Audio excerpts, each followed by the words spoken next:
ফাইজল, আব্বু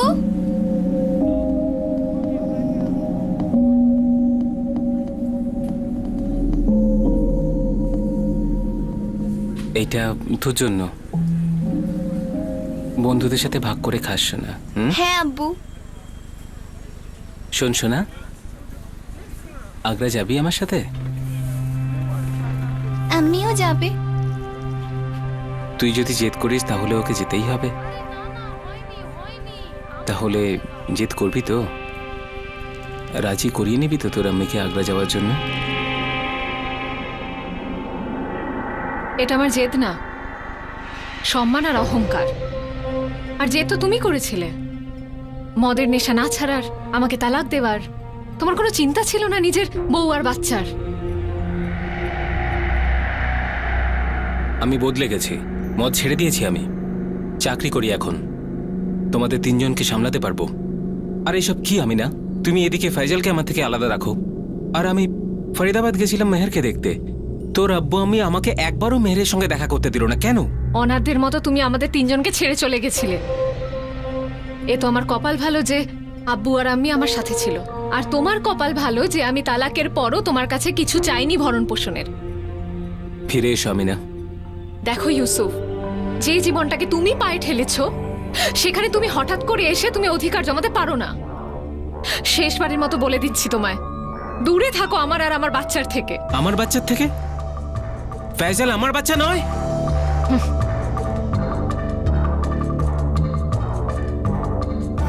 দেখো আমিনা, যা হয়েছে ভুলে যাও, আবার নতুন করে শুরু করে চলো। আমি নতুন করে জীবনটা শুরু করে দিয়েছি ইউসুফ, আর এখন তোমার জায়গা আমাদের তিনজনের জীবনে একটুও নেই।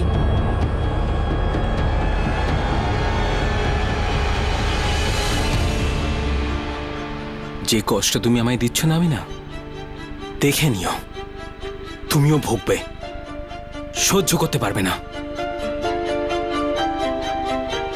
হ্যাঁ হ্যাঁ, তোমার জন্য আমি কম কষ্ট সহ্য করিনি।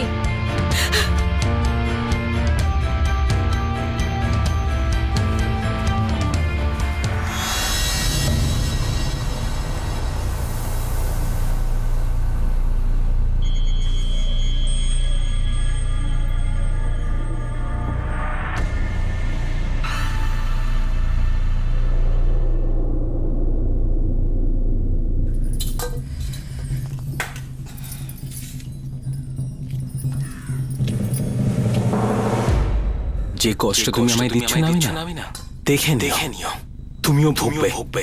ফাইজাল,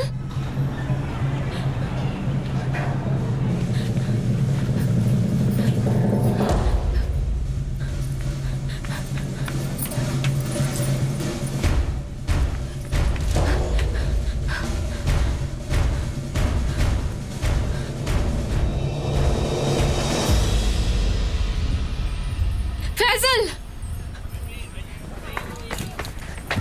কি হলো আম্মি? বাড়ি চল। এটা তো আমার খেলার সময়। বললাম না বাড়ি চল। চল। কিন্তু কেন? তোর আব্বু দেখা করেছে? হ্যাঁ, আব্বু আমাকে চকলেটও দিল। কেন নিলি তুই?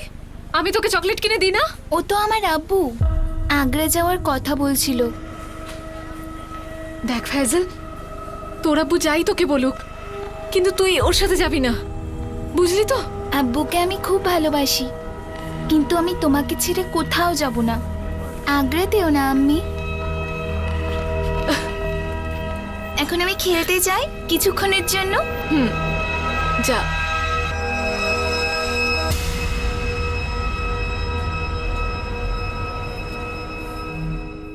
স্বার্থ সকলের নিজের নিজের।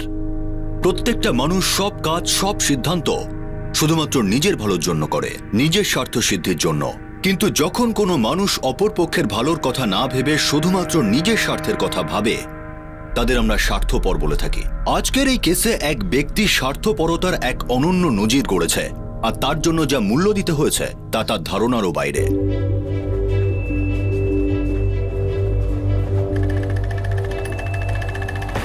আমি কিন্তু খেয়ে খেলতে যাব আম্মি। সবকিছু ভেবে চিন্তেই আসিস না বাড়িতে? আমাদের টিচার বলে সবকিছুরই প্ল্যান করবে। আর হোমওয়ার্ক, সেটার প্ল্যানিং হয়েছে তো? হোমওয়ার্ক তো সন্ধ্যে 6টা থেকে 7টার মধ্যে হবে, খেলার পরে, খাওয়া আর সিরিয়ালের আগে। কিন্তু এর আগে তো তুই 7টার আগে বাড়ি ফিরিসনি। আজ থেকে চলে আসবো। আর যদি না আসিস তো তাহলে কান ধরে নিয়ে আসার প্ল্যান করব।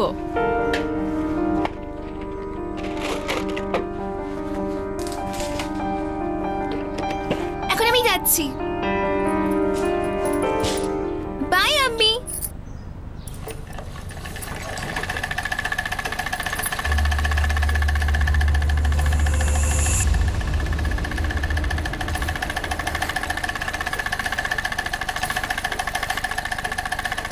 ফ্যাজাল, ফ্যাজাল, কে?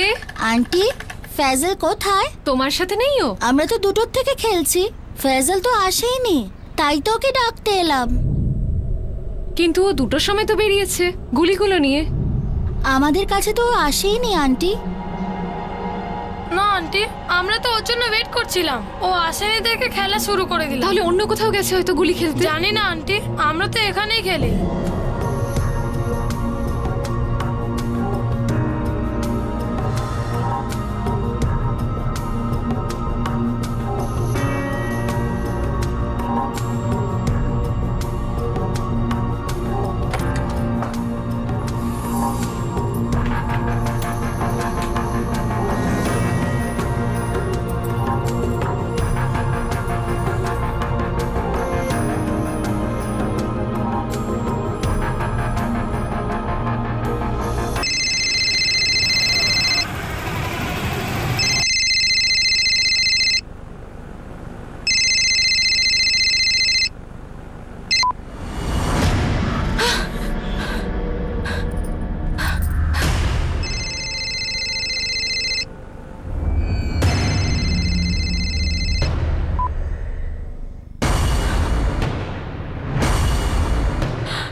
হ্যাঁ আমি না, বল। হ্যালো আম্মি, মেহের আছে ওখানে? মেহের এখানেই বাড়িতেই আছে। কি হয়েছে মা? সব ঠিক আছে তো? কিচ্ছু ঠিক নেই আম্মি। এই ইউসুফ নিজের স্বভাব কোনোদিন বদলাবে না। আমি তোমাকে পরে ফোন করছি। হ্যালো আমি না, কথা শোন। নানি জান, আম্মির ফোন ছিল। হ্যাঁ সোনা, আমি একটু পরে আবার ফোন করবে। ফতিমা দি, একটু ঘরের খেয়াল রেখো, আমি একটু আসছি।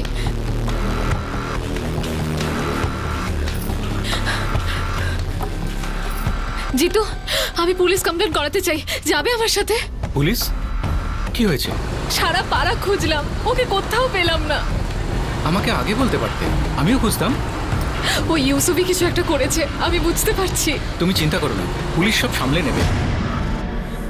কাসিম ভাই,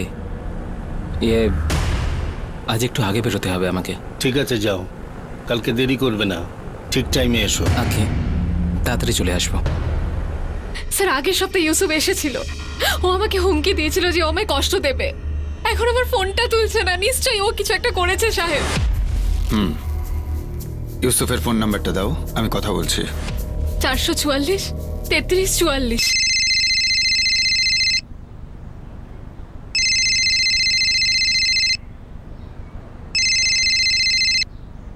হ্যালো, ইউসুফ ইলিয়াসে? হ্যাঁ আমি বলছি। আমি নূরগঞ্জ থানা দিল্লি থেকে সাব ইন্সপেক্টর নারায়ণ। কি ব্যাপার সাহেব? ফয়সাল কোথায় আছে? আমার ছেলে ফাইজাল? হ্যাঁ। ও তো নিজের আম্মি আমার বিবি আমিনার সঙ্গে থাকে দিল্লিতে। ইউসুফ, আমিনা আমাদের সামনে বসে আছে, ফয়সাল গোটা এলাকায় কোথাও নেই। কোথায় নিয়ে গেছো তুমি ফয়সালকে? কোথায় আমার ছেলেটা? পাগল হয়ে গেছে নাকি? তুমি আমার ফোন কেন তুলছিলে না? আমার ইচ্ছে, ধরার ইচ্ছে নেই তোর ফোন। আমার ফোনটা। ইউসুফ, আমিনার ফোন ধরছিলে না কেন? সাহেব, আমি ওর সামনে কত মিনতি করলাম যে ফিরে এসো দুই বাচ্চাকে নিয়ে, ক্ষমা চেয়েছি, মদ ছেড়ে দিয়েছি। তারপরেও প্রত্যেকবার ও আমাকে অপমান করেছে, তাই মুড হয়নি ওর সঙ্গে কথা বলতে সাহেব। বাচ্চাকে তুমি আগ্রায় নিয়ে গেছো? আরে কি সাহেব, আমি তো আগ্রা থেকে কোথাও যাইনি। এই মেয়েটা বাচ্চাদের সামলাতে পারছে না আর আমার উপরে দোষ দিচ্ছে। রাজেশ স্যার।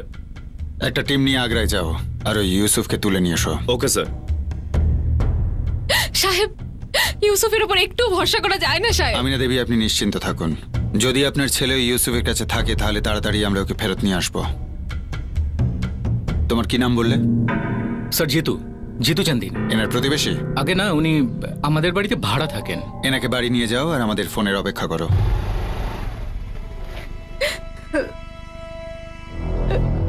কি রে জিতু, ছেলেটার খোঁজ পেলি? না আন্টি, ওই পুলিশ ইউসুফকে আগ্রা থেকে আনতে গেছে। আমি তো বলি বাচ্চাকে বাবা মার সঙ্গে সব সময় থাকতে হয়। ইউসুফ কতবার এসেছিল, আমিনার ওর কথা মানা উচিত ছিল। এখন ফয়সালের সব বন্ধুরা বলছে যে ও খেলতে যায়নি, কিন্তু দুটোর সময় আমার চোখের সামনে ফয়সাল গুলিগুলো নিয়ে বাইরে গেল। আমি ইউসুফই কিছু করেছে। যখন ইউসুফ তোকে শেষবার হুমকি দিয়ে গেল, তোর সেই সময় পুলিশের কাছে গিয়ে ওর বিরুদ্ধে অভিযোগ দায়ের করা উচিত ছিল। তখন কে জানতো যে কেউ এতটাও নিচে নামতে পারে। জানি না কি কপাল নিয়ে মেয়েটা জন্মেছিল। যখন এটা মনে হচ্ছিল যে মেয়েটার জীবনটা এখন ঠিক পথে চলছে, দেখো কি বিপদ চলে এলো। জানি না ইউসুফ এটা কেন করছে। সাহেব, কেন মারছেন সাহেব? আমি তো সারাদিন আগ্রাতেই ছিলাম সাহেব। আমি দিল্লিতে এসে কি করে করবো এসব? কখন বললাম তুই করেছিস? যাকে দিয়ে করিয়েছিস তার নামটা বল। নে বল, ফয়সাল কোথায়? ফয়সালকে আমি হাজারবার বললেও আমার সঙ্গে আসতো না সাহেব। কোনো অজানা লোকের সাথে কি করে যাবে সাহেব? সেটা তো আমিও জানি। তুই ওকে তুলে আনার জন্য নিশ্চয়ই কোনো গুন্ডাকে পাঠিয়েছিলি যে ওকে অজ্ঞান করে নিয়ে গেছে। বল, বল ছেলেটা কোথায়? ফয়সাল আমার নিজের ছেলে সাহেব, আমার নিজের রক্ত সাহেব। আমি ওর সাথে এরকম কেন করতে যাব? যে লোকটা তার বউ বাচ্চাকে ফেলে রেখে চলে যেতে পারে, নিজের দায়িত্ব থেকে পালিয়ে যায়, সে অনেক কিছু করতে পারে। সাহেব, এরকম নয় যে আমি এই তিনজনকে ভালোবাসতাম না। আমি নাকেও ভালোবাসতাম সাহেব। ওর আগের সমস্ত কাহিনী জেনেও আমি ওর সাথে নিকাহ করেছিলাম সাহেব। আমিনার আগের কাহিনীটা কি? আমি না পাড়ার সবাইকে জিজ্ঞেস করেছি, প্রত্যেক বাচ্চাকে জিজ্ঞেস করেছি, স্কুলের বাচ্চাদেরও জিজ্ঞেস করেছি, কিন্তু কেউ ফয়সালকে দেখেনি। জানি না জিতু, ইউসুফ আমার ফয়সালকে কোথায় নিয়ে গেল, কি অবস্থায় আছে আমার ছেলেটা।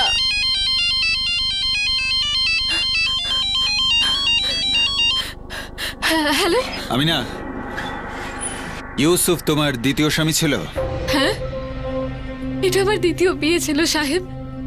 কিন্তু ইউসুফ আপনাকে বলেছে ফয়সাল কোথায়? ইউসুফ সারাদিন আগ্রাতে দোকানেতে ছিল, সন্ধে পর্যন্ত। ও নিশ্চয়ই কোনো গুন্ডা বন্ধুকে পাঠিয়েছিল সাহেব, আমি বলছি আপনাকে। তোমার প্রথম স্বামী মনসুর কুরেশি গুন্ডা টাইপের ছিল। মনসুর ফয়সালের সাথে এরকম করেছে? কিন্তু ও এরকম কেন করবে সাহেব? মনসুরের নাম্বারটা দাও। কি বললো? মনসুর? মনসুর তোমার প্রথম স্বামী?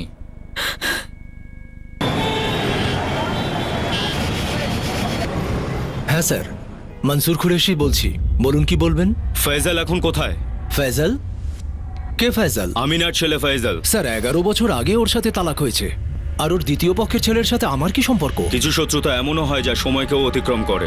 এবার সত্যিটা বল, ওকে কেন কিডন্যাপ করেছিস আর কোথায় রেখেছিস? এই অভিযোগ যদি আমি না করে থাকে না, তাহলে নিশ্চয়ই ও নেশা করছে। আর আপনি যদি ওকে বিশ্বাস করেন, জানি না আপনি কি নেশা করেছেন। তুই নিজের মূল্যকে বসে বসে পুলিশের সাথে অসভ্যতামো করে যাচ্ছিস, আর আমরা চুপচাপ শুনে যাব? তুলে নিয়ে আসবো নাকি দিল্লিতে? স্যার, আপনি অভিযোগটাই তো যা তা করছেন না। আমিনার সাথে বিয়ে 9 মাস পরে আসফাক হয়েছিল। আসফাকে 4 মাস হয়নি ও তালাক চেয়ে বসেছিল। এই 11 বছরে ও মাঝে মাঝে আসফাককে ফোন করেছে, মাঝে মাঝে দেখা করতে আসতো। স্যার, আমি দ্বিতীয় নিকাহ করেছি, যেমন আমিনার সাথে ইউসুফের হয়েছে। আমরা যদি জানতে পারি যে তুই মিথ্যে কথা বলছিস? আরে স্যার, সত্যিটা আমিনাকে জিজ্ঞেস করুন না। ও ভীষণ স্বার্থপর।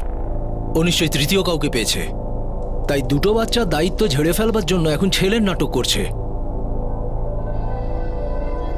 তুমি আমিনার সাথে কথা বলছিলে? এবার দয়া করে তুমি শুরু করো না।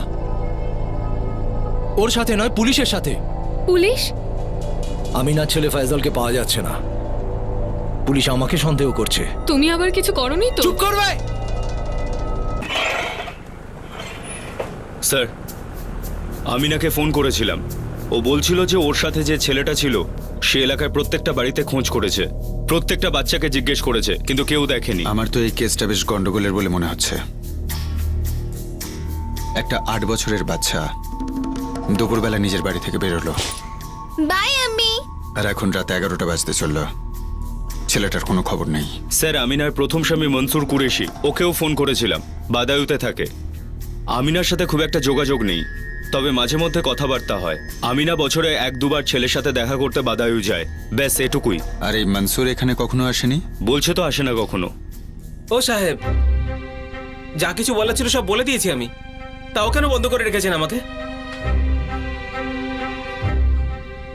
ফয়সাল আমার ছেলে, আমার নিজের রক্ত, আমি ওর কোনো রকম ক্ষতি হতে দেব না। খুব ভালোবাসি আমি ওকে। সাহেব, আমি বলছি আমি নাই এসব কিছু করেছে, দোষ ও করেছে আর আমাকে দোষী সাজানোর চেষ্টা করছে। স্যার বাচ্চাটার ছবি সব পেট্রোলিং টিমে সার্কুলেট করে দিয়েছি। মুক্তিপণের জন্য কোনো কল এখনো আসেনি, তাই তো? আপাতত না, আমিনার ফোন সার্ভিলেন্সে আছে। স্যার একটা কথা আমি বুঝতে পারছি না, আমিনা ভাড়া বাড়িতে থাকে, বাচ্চা মানুষ করার জন্য সেলাইয়ের কাজ করে, ওর তো দেওয়ারও সামর্থ্য নেই। মুক্তিপণের জন্য না হোক আমাদের ভুল পথে চালিত করার জন্য কোনো কল নিশ্চয়ই আসতে পারে। বিষয়টা খুব সিরিয়াস রাজেশ। ছেলেটা গেল কোথায়?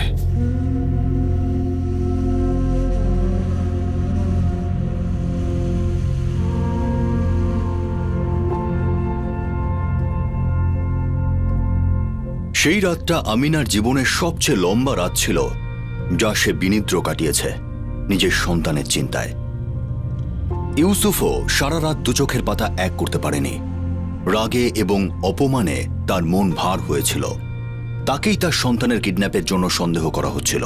সারা রাতেও 8 বছরের ফয়সালের কোনো খবর পাওয়া যায়নি। তবে ভোরের আলো ফুটতে না ফুটতে যে খবর এলো, সেটা দুর্গন্ধে ভরপুর। সেই ভয়টাকে সত্যি প্রমাণ করতে চাইছিল, যার সম্পর্কে কেউ স্বপ্নেও ভাবতে চায়নি।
স্যার বাচ্চাটা লাশ পাওয়া গেছে।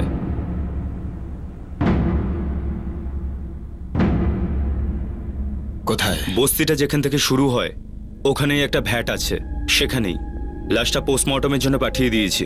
কোনো তার বা দড়ি দিয়ে বাচ্চার শ্বাসরোধ করা হয়েছে। দুপুর 2টোয় বাড়ি থেকে বেরিয়েছিল। ডেথ কটা নাগাদ হতে পারে? খাবার খেয়ে বেরিয়েছিল, কারণ খাবারটা হজম হয়নি। আমাদের কাছে ডেড বডি সকাল 8:30টায় এসেছে, তার থেকে ঠিক 18 ঘন্টা আগে মৃত্যু হয়েছে। কাল 2টো থেকে 3টের মধ্যে। হ্যাঁ। ফয়সাল তো খেলতে আসেইনি, তাই তোর বাড়ি গেছিলাম ওকে ডাকতে। ওর মা এসেছিল জিজ্ঞেস করতে, আমরা তখনই বললাম যে ও আজকে খেলতেই আসেনি। ও সেদিন যদি তোমাদের সাথে খেলতে না আসে তাহলে অন্য কোথাও যেতে পারে। জানো কোথায় যেতে পারে? কয়েকদিন আগে ওর বাবা এসেছিল, তখনও বলছিল যে খুব তাড়াতাড়ি ওর মাকে নিয়ে ওদের বাড়ি যাবে, আগ্রা। তুই জানিস, এবার আব্বু আমাকে বলেছে আম্মিকে রাজি করিয়েই ছাড়বে। তারপর আমি, আমার বোন মেহের, আম্মি আর আব্বু আমরা সবাই একসাথে থাকবো। আচ্ছা, যেদিন ওর বাবার দেওয়া চকলেটগুলো তোমাদের সাথে শেয়ার করেছিল, সেদিনই কি ওর বাবা আবার ওর কাছে ফিরে এসেছিল?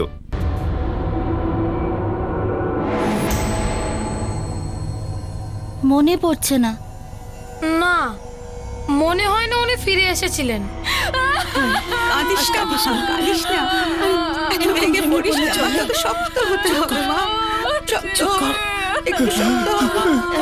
এত কাঁদলে শরীর খারাপ হয়ে যাবে। চুপ করে যা।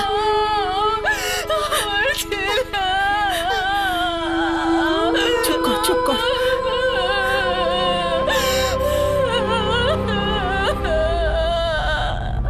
স্যার আমিনা এখন কথা বলার মতো অবস্থাতেই নেই। তুমি এই ফ্যাজেলের ব্যাপারে সবাইকে জিজ্ঞেস করেছো? প্রত্যেক বাড়িতে গিয়ে জিজ্ঞেস করেছি, যত বাচ্চা ছিল তাদেরকেও জিজ্ঞেস করেছিলাম, কিন্তু এটা বুঝতে পারছি না যে কেউ কিছু দেখতে পেল না, শুনতে পেল না। এসব কি করে হলো? বাচ্চাটাকে এই পাড়াতেই মারা হয়েছে স্যার।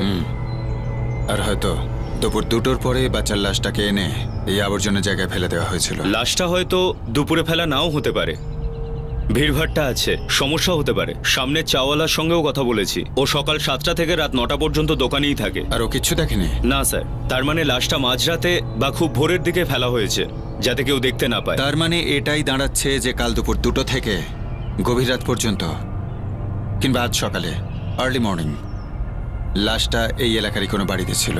এক কাজ করো, এই এলাকার প্রতিটা বাড়ির ভালো করে তল্লাশি নাও, সবার প্রোফাইল বানাও, আর ওই ইউসুফ ইলিয়াসি ওর ফোন রেকর্ড বার করো। খোঁজ করো এই এলাকায় কে আছে যার সাথে ও ফোনে কথা বলতো। মনের মধ্যে অনেকটাই রাগ পুষে রেখেছিস দেখছি, যে কারণে নিজের ছেলেকেই তুই খুন করলি। সকাল থেকে আপনারা লাঠি দিয়ে মেরেই চলেছেন। জিজ্ঞেস করছেন পাড়াতে আমি কার বাড়িতে ফয়জলকে মেরেছি আর লাশ লুকিয়েছি। আমি ফয়জলকে আমার সঙ্গে নিয়ে যেতে চেয়েছিলাম, ভালোবেসে, জোর করে নয় সাহেব। আমি ওকে মারব? আপনি কি পাড়াতে আমার বিরুদ্ধে কোনো প্রমাণ পেয়েছেন সাহেব? আমি আপনাকে সত্যি বলছি, আমার ওই পাড়ার মধ্যে একজনই বন্ধু ছিল সাহেব, আমার নিজের ছেলে ফয়জল। ওই আমার বেবি আমিনা, ও আমাকে কোনোদিন বুঝলোই না সাহেব। আপনি যান, ওকে তুলে এনে জিজ্ঞেস করুন, ও মেরে ফেলেনি তো আমার ছেলে ফয়জলকে। কিন্তু ও কেন মারবে? যার জন্ম দিয়েছে তাকে ও কেন খুন করবে? ও অন্য কাউকে খুঁজে পেয়ে যায়নি তো। মেয়েকে তো আগেই নিজের আম্মি আব্বুর গলায় ঝুলিয়ে দিয়েছে, ছেলেকেও নিজের রাস্তা থেকে সাফ করে দিয়েছে সাহেব। ও নিশ্চয়ই তৃতীয় কাউকে পেয়েছে, তাই দুটো বাচ্চার দায়িত্ব ঝেড়ে ফেলবার জন্য এখন ছেলের নাটক করছে। আমিনার প্রথম স্বামী মনসুরও কিন্তু এরকমই কিছু বলছিল স্যার। ঘটনাটা আসলে এরকমই নয় তো? ম্যাডাম, আমি এই পাড়াতে এসেছি 3 বছর হয়ে গেছে, কিন্তু আমিনার সঙ্গে কারো সম্পর্ক আছে এটা আমি কখনো শুনিনি। পাড়াতে তো আমিনার সাথে কারুকে দেখিনি। আপনি কাপড়ের ফ্যাক্টরিতে খোঁজ করুন না, যাদের জন্য সেলাইয়ের কাজ করে। আকচার যাতায়াত তো করতেই থাকতো, পুরুষরাই কাজ করে ওখানে। একজন মহসিন ভাই আছে স্টেট এজেন্ট, ও আমার বাবার কাছে আমিনাকে নিয়ে এসেছিল। 3 বছর ধরে এখানে ভাড়ায় আছে। তালাকের পর থেকে আমিনা এখানে একাই থাকে নাকি কেউ যাওয়া আসা করতো? না স্যার, মানে আমি কি করে জানবো? আমি মাসে একবারই যাই ভাড়া নিতে। আচ্ছা, তোমার কি মনে হয় জিতু, আমিনা কি ওর ছেলেকে খুন করতে পারে? এটা কি ধরনের প্রশ্ন স্যার? ও তো মা, নিজের প্রাণের চেয়েও ভালোবাসতো ফয়জলকে, ও এরকম কেন করবে?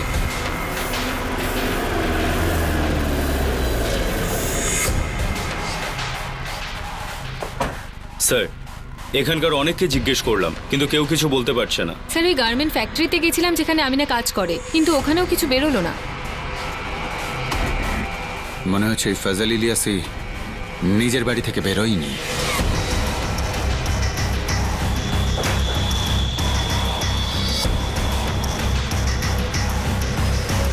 আপনি বলবেন কি, আপনি কি বিষয়ে সন্দেহ করছেন?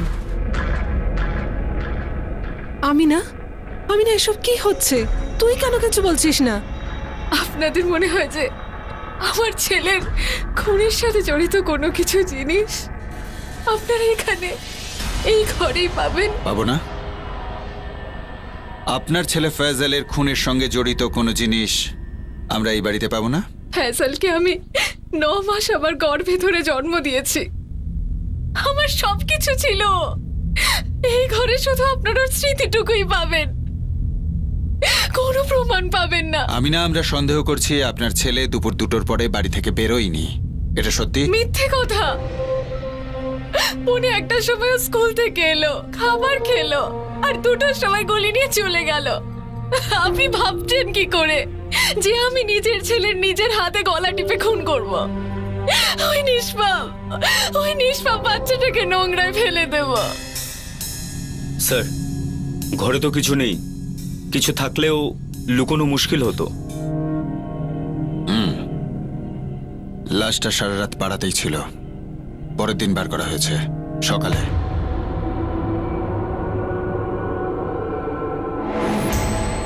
যদি ফয়জল সত্যিই বাড়ি থেকে বেরিয়ে থাকে তাহলে রাস্তাতেই ওর সাথে কিছু ঘটেছে, এখানে পৌঁছানোর আগে।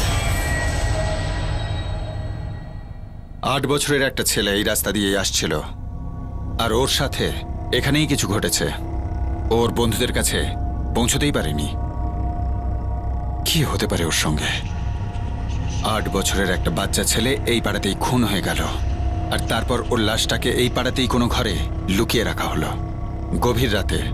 আর পরদিন সকালে সূর্য ওঠার আগে ওর লাশটাকে বাইরে বার করা হলো, তারপর আবর্জনার জায়গায় ফেলে দেওয়া হলো। স্যার, আমিনার বেশিরভাগ কল ফরিদাবাদে ওর মাকেই করেছে, তারপর বাদায়ুতে ওর প্রথম সন্তান আশফাককে করেছে, আর কয়েকটা কল কাপড়ের ফ্যাক্টরির সুপারভাইজারকে। এই ফাইজল বলে ছেলেটা আমাদের কাছে ওর মিসিং কমপ্লেন আসার আগেই ওকে খুন করা হয়েছিল। ভীষণ বাজে ব্যাপার স্যার। ও মাত্র 8 বছরের ছিল।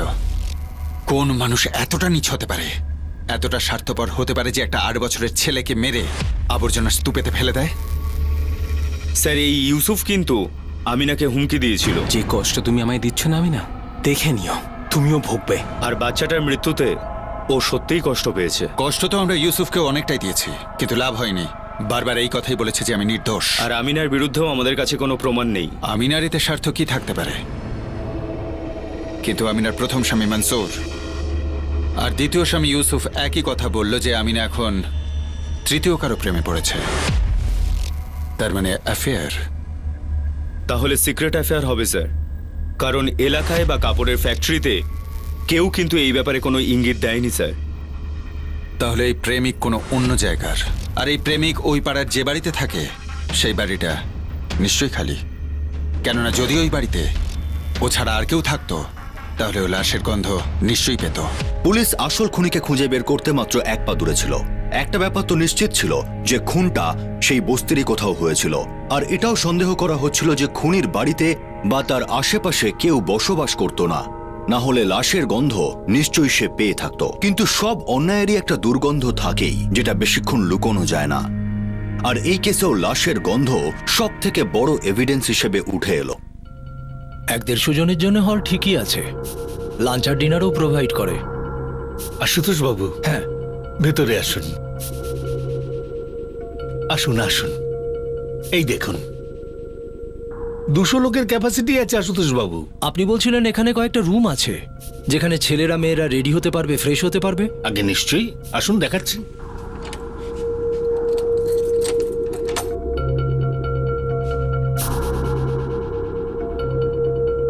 অন্য রুমটাও এরকমই?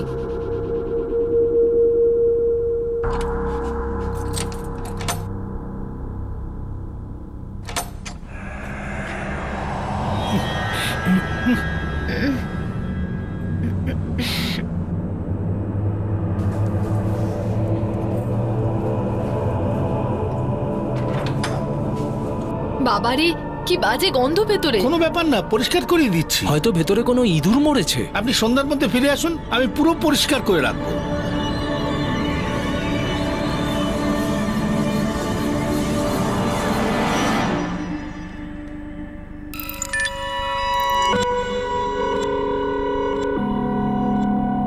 স্যার, আমি তো পরিষ্কার করার জন্য লোক ডাকছিলাম।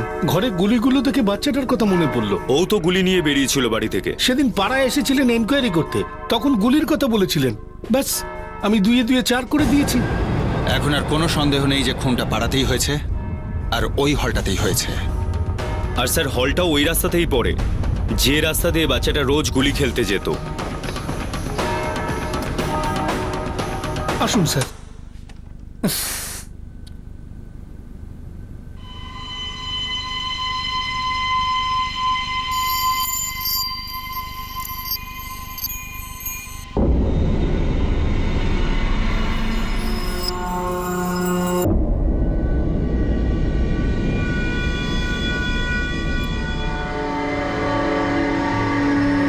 আগে ট্রাস্টের হল, আর আমি ট্রাস্টের একজন, আপনাদের ট্রাস্ট কমিটির হেড কে? সূর্যবাবু।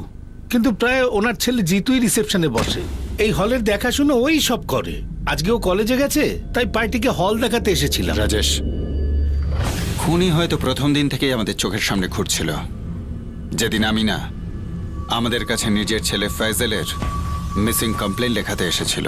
এটা কি বলছো রূপেশ? আরে আমার সামনেই তো কথা হলো, পুলিশ জিতুকে তুলতে কলেজে গেছে। জিতু এমন কেন করবে? শুধু একবার? জিতু মাসের মধ্যে মাত্র একবারই ভাড়া নিতে আসতো। হ্যাঁ, এখন মিথ্যে বলে কোনো লাভ নেই, সত্যি কথা বলার সময় এসে গেছে। জিতুর তো এমনিতেই ফাঁসি হবে, এবার তুমি ভাবো তোমার কি হবে। তোমার এই জিতুর সঙ্গে কিসের সম্পর্ক?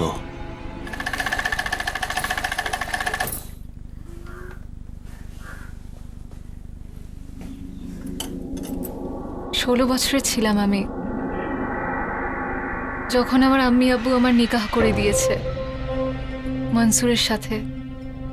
ওরা আমি আমাকে রোজ মারতো, কখনো বুঝতে পারতাম না দোষটা কি করেছি। তারপর আসফাকে জন্ম হলো।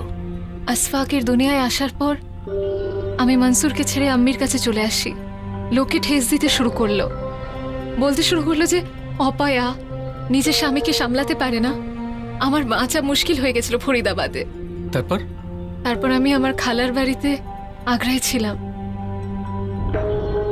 মনসুর বলেছিল যদি আসফাক ওর সাথে থাকে তাহলেই ও তালাক দেবে। তাই তুমি আসফাককে মনসুরকে দিয়ে দিয়েছিলে, কারণ তোমার ইউসুফকে পছন্দ হয়েছিল, তাই তো? হ্যাঁ, প্রথম 3 বছর সব ঠিক ছিল। ফয়জল হলো, মেহের হলো, তারপর ইউসুফ নেশা করতে শুরু করলো। মনে হতো যেন বোতলের সাথে বিয়ে করেছি। তাই আমি ওকে তালাক দিয়ে দিলাম। আমিনা, তুমি মেহেরকে এখানে নিয়ে চলে এসো না। এই বারবার ফরিদাবাদ যাওয়ার দরকারই পড়বে না। যেহেতু ফয়জলকে মানুষ করতেই আমার হাল খারাপ হয়ে যায়। ভাগ্য ভালো যে আম্মি আব্বু আছে, তাই মেহেরের দেখাশোনা হচ্ছে। কিন্তু যতবার তুমি মেহেরকে দেখতে ফরিদাবাদ যাও বা আসফাককে দেখতে যাও, ভীষণ একা একা মনে হয়। কি করা যাবে, আমার জীবনটা তো এমনি একাকিত্বে ভরা, তার উপরে আবার দায়িত্বের বোঝা। জিতু এমনিতে খুব ভালো মানুষ, ভালো বন্ধু। প্রেমিকও ছিল? হ্যাঁ ছিল। ও বাড়িতে এলে আমার ভালো লাগতো, ওর কথাবার্তা ভালো লাগতো। কিন্তু আমি জানি তোমার জীবনের কিন্তুটা কি। তোমার কিন্তুটা হলো ফয়জল, যে তোমার আর জিতুর মাঝখানের দেওয়াল, রাস্তার কাঁটা ছিল। এরকম কিছু ছিল না সাহেব। জিতু আর ফয়জলের খুব ভালো পড়তো, বন্ধুত্ব ছিল ওদের। তাই জন্যই ফয়জল নির্দ্বিধায় জিতুর সঙ্গে চলে গিয়েছিল। ফয়জল নিজের বাড়ি থেকে বন্ধুদের সাথে খেলবে বলে বেরিয়েছিল, কিন্তু মাঝ রাস্তাতেই ওকে মৃত্যু টেনে নেয়। বল, তুই ফয়জলকে কেন মেরেছিস? বল। এবার আমি যাচ্ছি। By Ammi. বাই।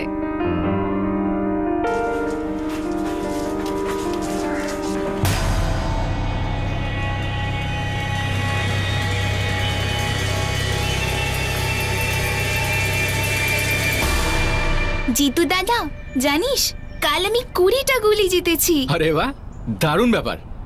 আসলে আমি তোদের বাড়িতেই আসছিলাম, তো চল না আমার সাথে, তোর মায়ের একটা কাজ আছে। এখন না, পরে আসি জিতু দাদা। দেখ, তোর বন্ধুরাও আসেনি এখনো। আমার কাজটা 2 মিনিটের, খুব বেশি হলে 5 মিনিট। চল চল, আয়, নাটক করিস না। কোনো নাটক না জিতু দাদা, চলো।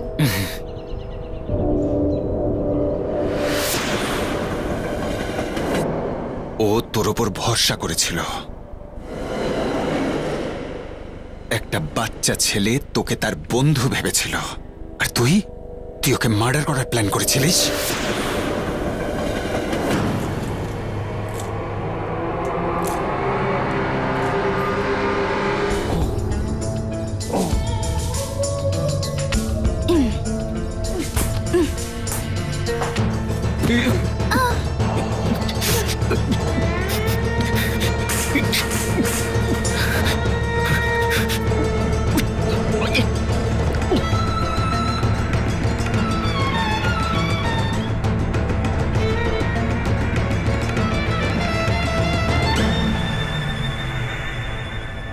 আমিনা, যখন তুমি জিতুকে নিয়ে এখানে কমপ্লেন লেখাতে এসেছিলে তখন তুমি ভালো করেই জানতে যে তোমার ছেলে ফয়জলের লাশ ওই ম্যারেজ হলের একটা ঘরের খাটের নিচে পড়ে আছে। না স্যার, আমি জানতাম না। আর আমার এটা বিশ্বাস হচ্ছে না যে জিতু এসব করতে পারে। জিতুই ফয়জলকে খুন করেছে, আর এটাই বাস্তব। আমি ভোর 4টের সময় লাশটাকে হল রুম থেকে বাইরে বের করলাম।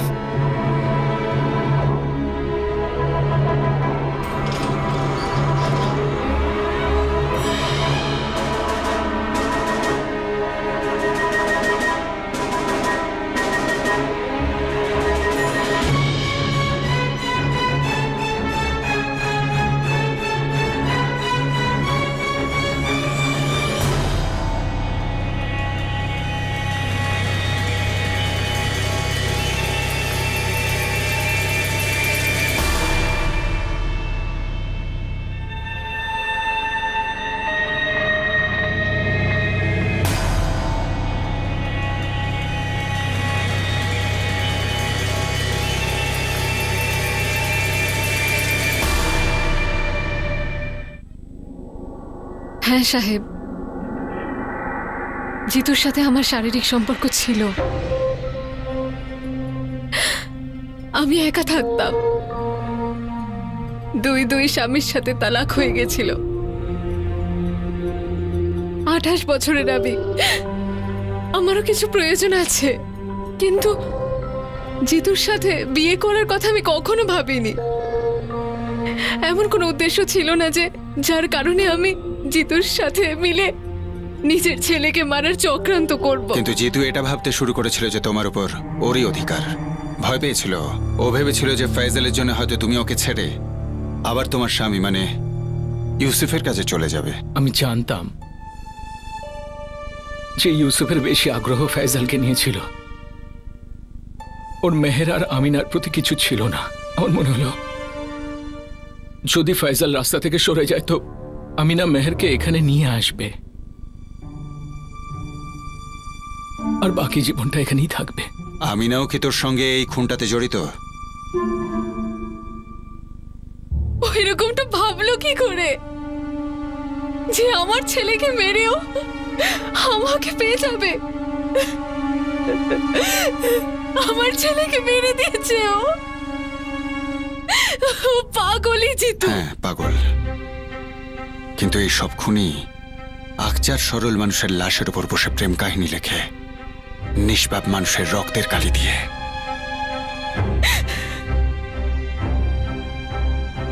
জানোয়ার, কাপুরুষ, ভীতু,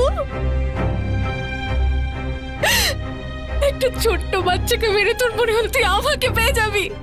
কেন মারলি আমার ছেলেকে? ছেড়ে দিন, এরকম করবেন না, ছেড়ে দিন। কেন মারলি? কি করছেন? কেন মারলি আমার ছেলেকে? ছাড়ুন।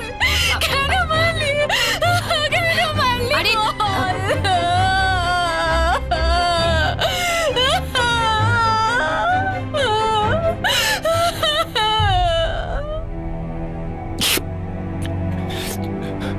এখন আমি আর কি বলবো, মানুষ করতে পারলাম না ওকে।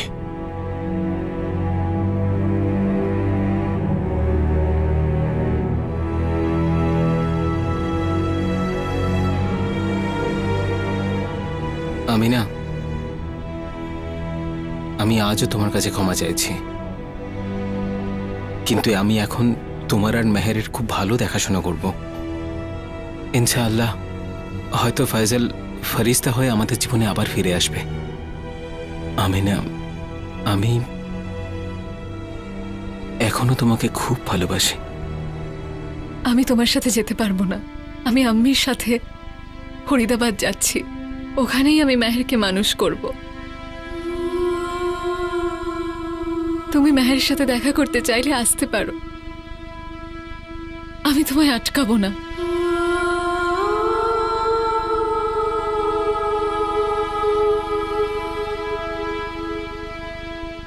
আমি আব্বুকে ভালোবাসি, কিন্তু আমি তোমাকে ছেড়ে কোথাও যাব না।